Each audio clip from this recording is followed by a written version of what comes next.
اعوذ باللہ من الشیطان الرجیم بسم اللہ الرحمن الرحیم۔ پیارے دوستو، میں ہوں محمد عمران طاہر اور آپ دیکھ رہے ہیں موج مستی ٹی وی، جو کہ مستند وظائف دینے والا چینل ہے۔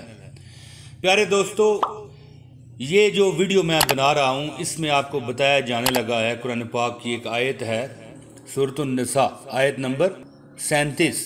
اس آیت میں بتایا گیا ہے کہ جو کنجوسی کرتے ہیں نا، ان کو ذلت امیز عذاب دیا جائے گا۔ اور ویسے بھی دوستو آپ کو بتاؤں کہ جو بندہ جائز اخراجات میں کنجوسی نہیں کرتا وہ امیر بھی ہو جاتا ہے۔ اس ویڈیو میں آپ کو بتانے لگا ہوں کہ آپ امیر کیسے ہو سکتے ہو، اور اس کا واحد حل اور طریقہ یہ ہے کہ آپ جو جائز اخراجات ہیں اپنے اوپر، اپنی جان کے اوپر، اپنے اولاد کے اوپر، اپنے جو آپ کے لوگ جو آپ کے زیر تحت ہیں، آپ کے ساتھ منصوب ہیں، جن کا رزق آپ سے وابستہ ہے، اگر آپ ان پر جائز اخراجات کرو گے، ان کا رزق بند نہیں کرو گے، تو اللہ تعالیٰ آپ کو بہت امیر کر دیں گے۔ میں اس بات کی آپ کو گارنٹی دیتا ہوں۔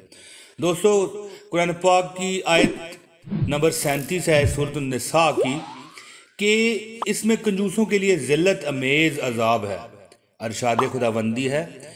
ایسے لوگ جو خود بھی کنجوسی کرتے ہیں اور دوسروں کو بھی کنجوسی کی تلقین کرتے ہیں، اور اللہ نے اپنے فضل سے جو کچھ ان کو دے رکھا ہے اسے چھپاتے ہیں، ہم نے ایسے ناشکروں کے لیے ذلیل کر دینے والا، دوستو ذرا لفظ پر غور کیجئے، ذلیل کر دینے والا، ذلیل کر دینے والا عذاب تیار رکھا ہے۔ قرآن کی یہ سورت ہے سورۃ النساء آیت نمبر 37۔ اللہ پاک ہمیں ایسے ناشکروں اور کنجوسوں میں ہونے سے بچائے، آمین ثم آمین۔